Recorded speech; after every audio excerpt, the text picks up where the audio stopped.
Press conference team yange yabadde amasimu gasuse nga mwina bimunonya so nengamba before the press conference because this is not a press conference. I'm shooting a video here if you noticed era kyensonga bakinduddewo okwo mbadde shooting a video nyina photo shoot nkola ebintu bingi omulundi gumu show yange etuuse so nyina ebintu bingi byesinnamaliriza so mbadde nkola ekyo. But then I figured because questions in years get out, everyone is calling my team, maybe Muje, and we talk a little bit so that our fans are not so confused.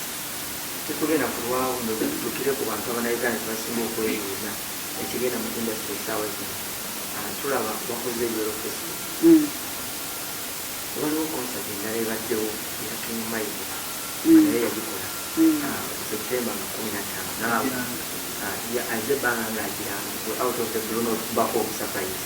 Yeah, I didn't get the banga. Yeah, I didn't get the banga. Okay. The issue ya mekayo. Yes. Nagenda ku wajaga majalanga. Kakubaya masimu. Mbadde in business for so long. So ndabera mobile free. Zina kyo nyongerako. Nkoze shows nyingi nnyo ngo jeko maiden shows nkoze shows nyingi nnyo era tewali yampulidde ku mukabiro ngako so sinza kukwata nanga ate erinnya yange nenteeka mu buviro nga oba so nange nali na finalizing at 15 neka the thing about me buli mwagenda ne timing y'okulanga nze nga ate saala na Michaels 15 nga sigira banko batona so nebakingamba nga sinata nali ngenda kutanga batwadde meetings eziwerako for the show Yellow Festival kandi tugamba officially katukole ki Victoria University esookera ddala yasookera ddala okubookinga olunaku lwabwe baali bagenda dukolerako graduation and it flows every year bagenda ni graduation abakimanyi mukimanyi so ne bampita ndi ambassador the ambassador wabo. And when I went netutesa ntogera ku the graduation we had beautiful ideas but then nange nga nyina Yellow Festival ate nga nange nali plan nga gitekawa kololo yes kanenchi bagamba ne bagamba how about tukolere ddala ki ennaku 3 ezaali n'ebintu kubanga bo babira ennaku 3 tulisookera ddala bakola master class eregena kubeera okulwokuna before tugenda ku show wagenda kubeera okulwokuna omwami bamuyita Vusi ajja mu Uganda inspirational speaker ayogera ku business n'engeri gye tulina okwekwatamu ng'abatwala mu business so Victoria University on Thursday egenda kukola eyo ne tugamba tutukole mu Thursday master class Friday tukole Yellow Festival kumakya tusookere Yellow Festival tugenda kugulawo nga bukyali saawa nga myezi okumakya eno nga graduation egenda mu maaso nga teneeno Yellow Festival ndonga etambula ab'emicomo ab'emizannyo Yellow Festival tebeerangawo oko njagala kuyeetinga kintu kipya naye eyo njagendayo so wetwakkiriziganya nayagala idea tusetelandit netugamba tukole master class Victoria University master class tumale gimala tukole graduation ku makya ku Lwokutaano n'olunaku lonna then nga wetuyingira mu ki Yellow Festival so naye ne basooka babeera nga balina communicating nabo ku bantu kubanga babeera n'abantu bangi those who come out of the country those kati nga ate nange munkyeso okinya mbaddeko ne byembadde mmaliriza emyezi egiwedde bwe twamala ofuna obudde ntukiriziganya ku date way before naye nga tetunageti atwagala kwetereera kati ze ntaddeeti nga tutuuse okutandika okukola tumaze okukola groundwork ate mpulira nti ne King Michael naki I didn't mind because nesiri mu kavuyo nangamba manager wange Dirisa okimanyiko kubanga yabeera ku ground nangamba mbadde mulaba nga alanga naye ate nakubyina essimu teyabuukinga kifo okumakinga sure kyendi mu kukola consciously nze nganze omutima gwange kituufu because nze I believe right is right, wrong is wrong nengenda ku cricket off nakubayo essimu nenjogera n'omwami manager waawo nemugamba nze Shiba Kalungi waliwo ekiri mu kubuzaabuza bizinesi yaffe nenjagala kujjawo ntakuna kyangu ki clarifying because manager wange ngamba simbooking ne ba Victoria University bwe bagendayo okubuuza abagamba simbooking.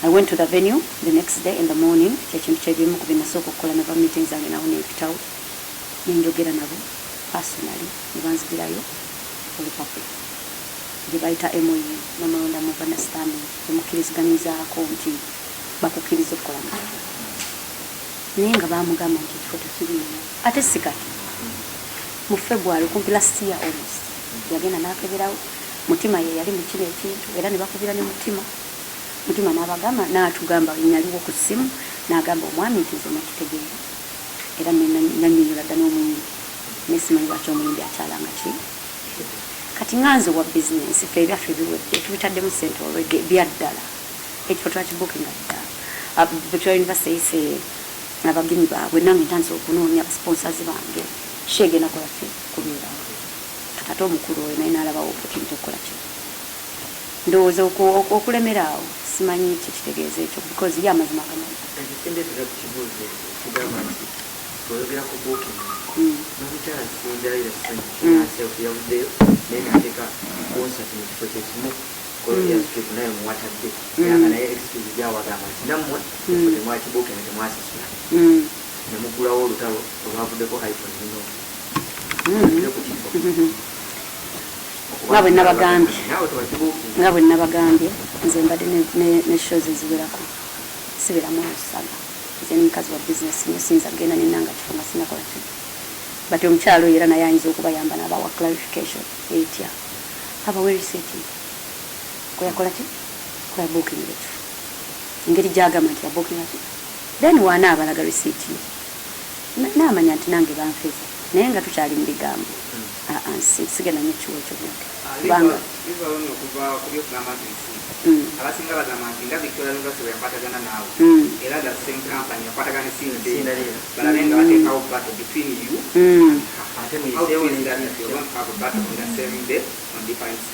anti kati obuzibu kati eyo question si yange nze nkugamba esaidi yange naye amushuwa ne Victoria University mujja kugendayo nabo babawo esaidi yaabwe nze yange yeeyo just in your discussion now when date ya graduation then near your festival because avuga mu graduation igenda bera yo 14 then 15 your festival. No, this is what I said. 14th wagenda bera master class amami Vusi ayogera international business speaker agenda kujja aberenga bakola master classes naye nga zi presenting idwa Victoria University and nange kenyini ali wano ndi ambassador wa Victoria University so twatula nituteesa tukikoze tutya ngate nange naina ko yero festival for kurokuna the master class kurokutana emisana graduation ne yero festival activities then ekiro muziki ukole kiri busimbuke Shiba. Yes sir.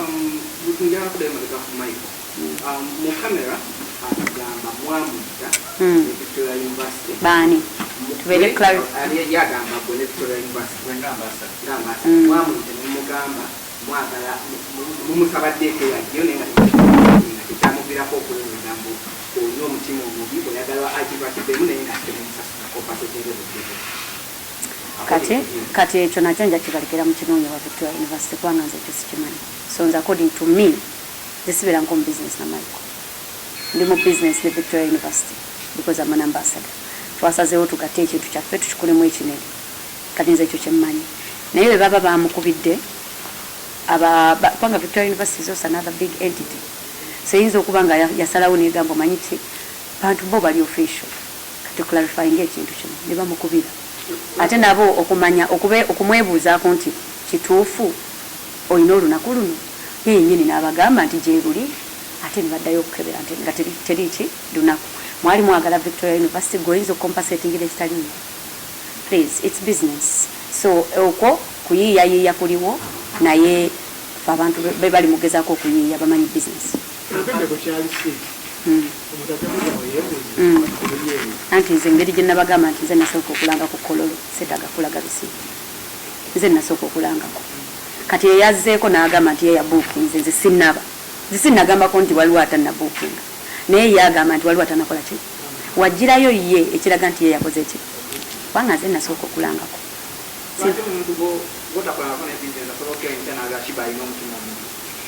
ekyo kya bulijjo maani nze siriwo waneeno kugezaako kuyigiriza abantu ngeri yakweyisa ekyo kya buntu bulamu kya bulijjo nti obeereyo nga tolina muntu kyomumanyiiko neweefuula amumanyi mwina n'eŋŋombo nzakakazi sikamanyi naye sikaagala so kya bulijjo ekyo naawe wenyini ekyakimbuziza waliwo omuntu atakwagala nga ate tolina kiwamukola ate naawe olina gwotaayagala atalina kiyakukola ebiseera ebimu omwana byanfuna buli omu bimuwuliza nga bw'ayagala so it is what it is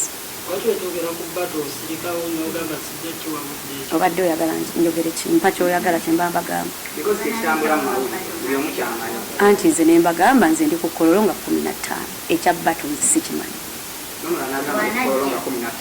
kati yajje kololo si munene taata kololo mutono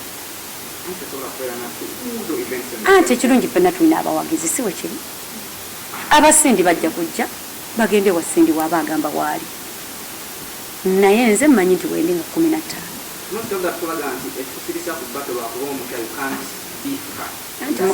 anti most of the people siyenze era singa mwe babadde mwagala babanyonyole ku nze bemwandiise ne mwampise mbanyonyole ku nze feminist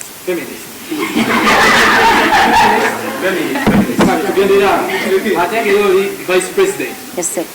Federation Mori, one of the Kanjugem Rugana.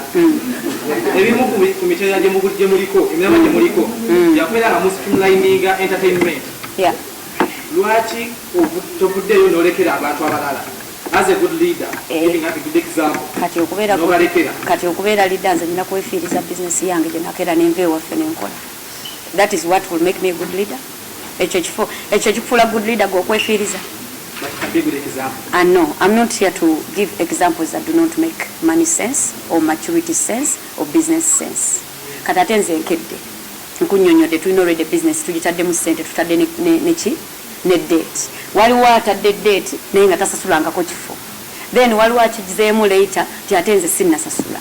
Mukwano kati ate nze oyagala nfuuke ki? Wembeera nasazeewo okubeera vice president gwe bagambye nafuuse domaati yakwesiimulirwako.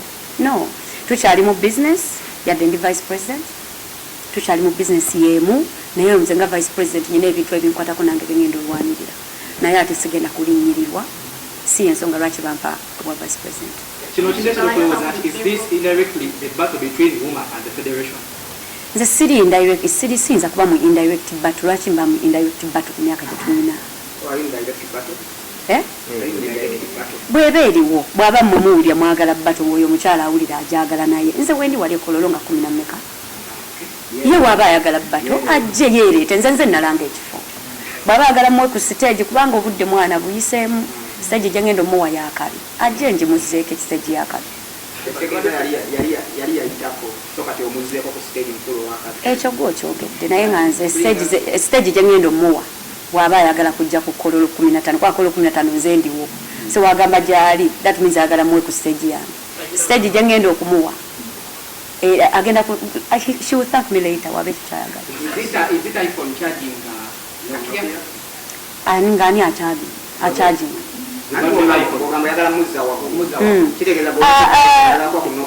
kyali wange ekintu kiri kimu 10 mmeka esaaka siri muntu mwogezi nnyo saagala tuule wano twogere nnyo naye ye mumulina mwogezi mumunoonya abanyonnyola ebyo byonna naye nze 10 mmeka iPhone na Nokia. iPhone ne Nokia nze ndi iPhone simanyi neze ndi iPhone 14 Pro.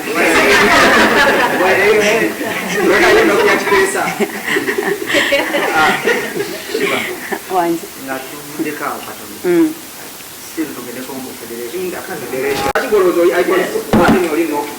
Namwe mwennyini mubimanyi musobola obyennyonnyola mubimanyi ebitonotono mubimanyi lwaki abajja mu Yolo Festival mumanyi omuntu ali untalented but nga yakubye emyaka 10 plus soka ekyo kirowooze anti omuntu wagamba nti oli untalented ate ng'okubye emyaka 10 on top aba alina naye okwerowoozaako nti ye talent agikuzeemu ki ng'ate ali untalented amukubye emyaka egyo gyonna ate era nga n'essaawa eno ali untalented gwanoonyaamu attention okufuna talent ye okututumuka kwegamba so tulina okuwa respect where is due. Of course nze ndiko buli abaayo akajja aba anoonya kunza attention nze mbeerangako abantu bakifunamu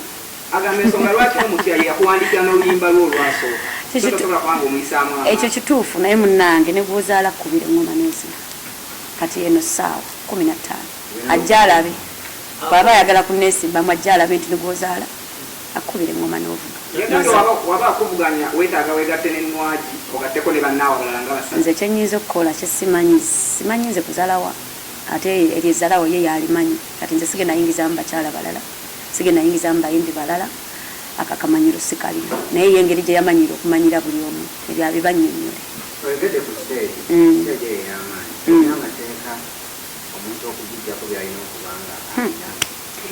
obwere kati gombuuziza ekibuzo bwedda kyenjagala kati ngenda kukola Yolo Festival simanyi oba mwawulirako ekintu kye bayita kukyira mu America abantu bakeera ku makya bambala bulungi nnyo engoye zaabwe ize nga bondaba oba oyagala kwambala kitete kya red carpet gwomanyi oba oyagala kubeera ize mu t-shirt yogwomanyi n'okeera ku makya n'ojja n'emikwano gyo oba muli bayimbi oba muli ba doctors oba muli ne mwenjoyinga okuva ku makya waliwo emipiira waliwo games nnyingi nnyo waliwo beach waliwo ebintu bingi nnyo nga wonagamba nti festival ate Yolo Festival tegenda kukoma guno mwaka egenda kubeerawo buli mwaka so kyova olaba nagirese mu ngeri yakugiteeka wantu wanene tujenjoyinge ffenna yabawagizi yabayimbi byolunaku lumu lwenjagala ffenna tube nga tunyumirwa nammwe mwennyini aba media nga mujja nemukuba mwana ku ngoye zammwe nemunyumirwa emisana yonna ate ekiro nemukwata ki nemukola emirimu naye nga waliyo olunaku lumu lwetugamba nti ffenna tumitinga netubonga manyize kyenategedde nti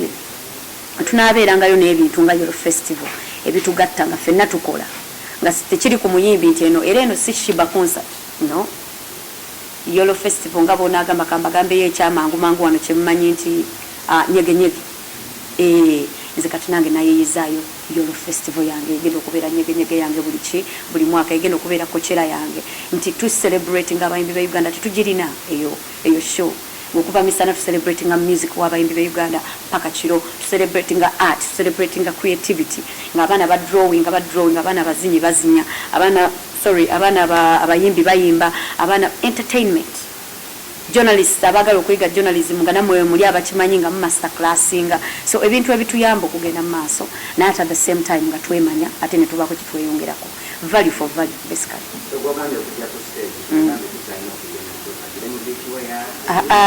yetegereza agende nga yetegereza ngenda kuba nnanga theme engeri gyangoberera obulungi abeere ngenda kuba nnanga themes ajja kuba azimanyi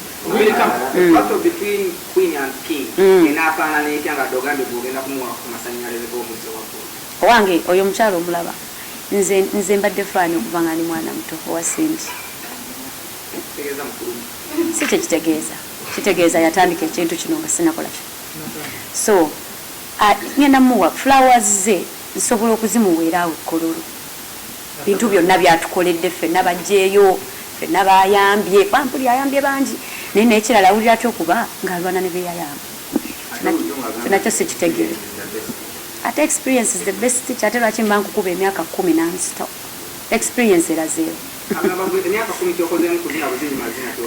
era byenkozeemu bingi naye byamanye byatannakola mu kuyimba ajja kibanyonnyola ajja kibanyonnyola ate nammwe mubimanyi That brings me to a point. Watu wabatukiranga buli muntu yena kwekikyavaayo ajana pointinga uto kubeera ati tosobola life. How do you perceive that? Ate bulijjo shows zenkola mumuzimba. Bw'okola semi-life. Ekyo mwe mukimanyi ne juzi nakola mwe mwasalawo kutegeera ekyo kati Uganda mwe mwasalawo ekyo kwe mutambulira ate era mmanyi lwaki munoonya kye munkubako temukikola kintu mwayogera live nayo nenzikwata nenjikuba ku serena awo nakumeka naye kubanga yali nnungi nnyo ombuuza owulire taata oba ombuuza nakuba live nakumeka biri ku serena naye okumanya yali too much for you to even believe mwe mwegamba nti semi live kati netegeera ekintu kimu netegeera ekintu kimu kummwe ekyo kyemwagala okunywererako kubanga temulina kirala kyakola ki kyakunywererako omanyi okusikasika obusubi naye nga tukyalina kyokola ki kyosika kati ekyo nakyo nakibalekera kiringa abyemyaka tolina myaka 3 bannange nakyo nakitegeera kiba kikujjukiza olina ebintu bingi nnyo byotanakola ku jijjo nakyo nakibalekera so kyesaagala kuyingiramu nnyo is mind change kijja kuntwalira ebbanga ddene kubanga ffenna gye twetaaga mu Uganda. We need a mindset change. Ffenna endowooza yaffe eva mubeera mu kwekuba ne mulema okutuwa flowers fa abantu actually abakubye kino ekintu nga tetulina help tetuvudde mu church tetulina nga mugamba mbu born talent taliyo mumulowooza born talent bameka abagirina. Why do you think there is a statement that says hard work beats talent where talent doesn't work hard? So nekirala bameka abazaliwa ne talent kale katugendere kwaga amazima gemwogerako kyona asobola okuyimba ontasobola kuyimba mulowooza bakinze kantambule ku kyemwogera nze atasobola kuyimba badde consistent emyaka gino gyonna ate nsobole kwagala gwe lwaki teweegwako okitegeera kyali wange nawe weegweko weeyagala kyendi mu kugamba toyinza kunjagala kusinga we neeyagala so toyinza kubanga nze nave waffe ku myaka 14 gwe n'oŋŋamba mbu nsobola kwagala ongwako kati nga mbeera munyonyi lwaki tewangwako nga ndi ku street zeekaze bwayise so tubeere steady nnyo tuleme kujjawo credit y'abantu mbu eswere kwagala ekoze etya naawe weeyagale. So this is the thing, Ugandans need a mindset change. Mulina okutandika okuwa credit where it's due. Awo abaana bamwe bagenda okufuna role models abatuufu tuve mu kwekuba mbona ayimba atayimba gwe nnyimba zange zenyimbye 98 plus hit songs goziyimbye abawagizi bange bazenjoyinze batya muli mu ddoboozi lyowo kwegamba mulekerawo okusikasika ebisubi. Success is what you, life is what you make it. Buli omu alina born talent ye ate eri different nnyo tuyinza okuba nga ffenna tuyimba naye nga nze nnyina twist yange endala y'ensonga gwe mu kuyimbako kwonna ozikuba naye tetolina hit 2 naye mu butayimba kwange bwonna nzikuba nyina hits esukka mu 6. So tuveewaawo tukyuse mindset. Muganda wange ate nawe wennyini okyezzeemu oyo math yeetaaga okubuuza oyagala nkoko yajja sajja abagambe mbu ayagala kujja nze waŋŋambira nti nnyabushiba njagala performinga ku Yellow Festival nze ndi feminist nga yomwana nabagambye nze ndiwo kuwagira bakazi maani nga muzza ku stage kubanga alabika anoonya kudda ku stage. Simanyi kubanga nze sirina bujja so simanyi baki abantu babulina sinza namulowooleza naye nga nakyo kisoboka buli kimu kisoboka. So the thing is obujja nabo tebwetaagisa kubanga nze kyendowooza omukyalo oyo ekizibu kyalina kiri kimu era kyenjagala agende yeyambe ye yennyini waliwo akatabo bakayita talent overrated agende akasome okitegeera kajja muyamba nnyo ategeere lwaki mu talent eyo tali mu kufuna mukyalina kola ki kufuna anti kati mwenna abajjudde wano muli basajja ekyo si kikulu naye nammwe muli basajja kyemuli mu kwogerako bannanga ate nekirala ekintu ky'abasajja temukireetanga nti eyo nayo achievement omuntu gyakola. Buli mukazi ku nsi alina omusajja, buli mukazi ku nsi ne wabeera ku street olaba rapinga balalu ku street n'omusanga ng'omulalu yazadde sekyokuba n'omusajja ewakaba naye temukifuula nti achievement. Buli mukazi asobola okuba naki. Nze kati ate ndi mukyala asobola okukola buli kimu bbaawo byatasobola kutuusaako sekyo bakiyita ki ate nze nnoonya mbaga kisinzira gweonoonya ki mu nsi onoonya mbaga nze nnoonya bulamu bulala ngambye buli mukyala alina omusajja, buli mwami alina omukazi. Kyendi mubagamba ekyomusajja okuba n'omusajja si kikulu, temukifuula nga achievement nti bannanga omuntu yazimba emunyonyo tumukubira obugalo. No. Anti siyinza kugireeta naye era naye tagiddamu sijasulamu. Ate buli omu ayagala okusula awalungi. Byonna tubyeyogezayogeza. Byonna tubyeyogezayogeza naye okusula obulungi kintu kikulu. Kwenye wenye kibuzo ky'obusiza amaaso kya mwami Masembe ate nga kyekibuzo ekikulu ekitulese wano. Ekyaki. King Michael yajja mu kamera ayogera alina show. Tatulaga ipapula. Ye naawe Masembe wakugambye tulage ku lisiti eziraga nti wabukinga olina engeri gy'obuuza. Nze kankubuuza ekintu kimu taata. Nakugambye nti nze natambula ne ngenda ku lugogo ng'omuntu yenna owa business. Nenkola due diligence. Nengena nenkebera nti lugogo eri booked nti nedda. Ekyo nemmanya ne bakubira n'omwami essimu eyaleeta omuyimbi bamuyita Mutima. Ne bamubuuza nti lwaki tewagamba muyimbi wonti ekifo twagamba tekiriimu. Ye yennyini n'atugamba nti bagenda bimaliriza. Awo wenvaawo nze nga business woman ekyo kiwedde. Ekyo nkiclarify nze. Sirina kutandika lutalo ku social media. Social media si ye kooti. So ekyo kikoze eki kiwedde. Ngenda ku kirala. Nengenda netereza show yange ne tweyongerayo. Kati Sindi naye engeri yajazze n'agamba nti ate nze gye ngamba gye nabookinga kwanze nasooka okulanga. Yalina okujja nga nze bwe nagenda Kololo na clarifying. When nagenda what's that place cricket oval ne clarifying naye alina okujja gye muli na clarifying kuba nga nze mbawadde clarification yange ku Michael. Kati naye alina obba clarification ye kunze. Ontegedde bulungi kyali wange. Katengedde naye era tekamala. Batolinga maama w'abaana mu Batengo kuba ye muzadde w'abaana. Ate kati bikwataganira wa. Buli ayimba azaala, buli ayimba tazaala. Ebyo bikwataganira waga oli munnamawulire buli akola omunnamawulire muzadde. Bana tubuuze ebintu ebinyuma. Oli vice president. Yes sir. Mwavayo ko ne mugamba nti mu meeting eyo temwagala mu manager. Tulaba mu manager mbeka mwali mwekakulamu. Omukulu Mamuli Katumba yavaayo nakulimira. Era n'abayimbi abamu bali eyo bagamba nti wifiriza nnyo obukamwe n'obwa arrogance n'efugemu.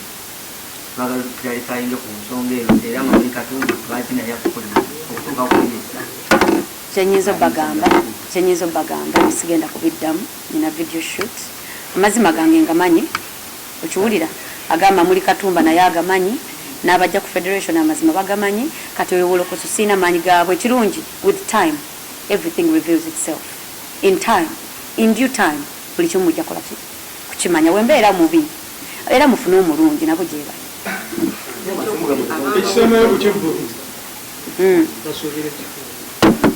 Ekisembayo ku Kivulu 15 ina kubeera ku Kololo ya strip Yolo festival etabeerangawo si concert yange si concert ya muntu yenna eno festival ya fefenna abawagizi bange Shibaholics mujje tunyumirwe abawagizi b'abayimbi mwenna mujje tunyumirwe. It's just about celebrating us, celebrating you. So this Yolo festival is all about you, my fans, and our fans, and the music industry and the entertainment sector. It's going to be annual. It's going to be annual. Yeah.